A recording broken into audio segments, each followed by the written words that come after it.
probably one of the hardest projects I ever did. So on top of the billboard that you worked on, you also worked on an audiobook.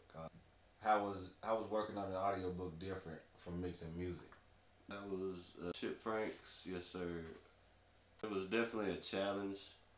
It was just like this here, no beat, solid recording, to where you hear any little thing.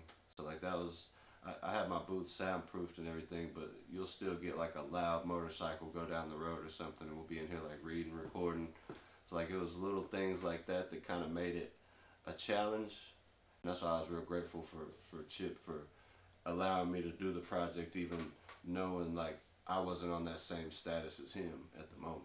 But when he came in with that book, it was a task I was very nervous to do, just because it was something I've never done. And he sent me the specs for audiobooks to where they're super strict.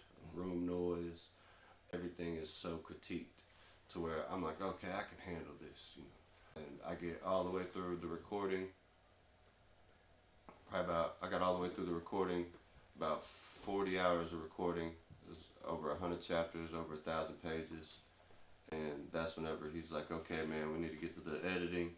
He let me do all the editing on my own and send it off. But the editing is where I learned so much about audio engineering alone, because I had to learn how to fade every lisp, every mucus mouth noise. That's the only thing I remember it being called. It's basically when you open your mouth and you get that slight pop noise. Like all that has to be faded. You gotta, all the gulps and anything like that. So you're really like headphoned in, listening so close and just making these micro adjustments everywhere.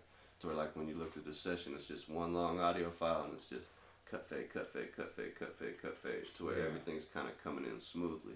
So it's very tricky as far as like knowing the difference of a silent recording and having music. Because when you got music in the background, especially in rap production and things, so much can be hidden behind the beat. So I feel like in the world of audio engineering, whenever you record books, when you record stuff that has no beat and it's a silent recording straight through, that's where you really learn how to mix and master, because you're listening 100% of your work. You're not hearing nothing able to be hidden behind anything. So it was a good learning experience for sure. It's probably one of the hardest projects I ever did.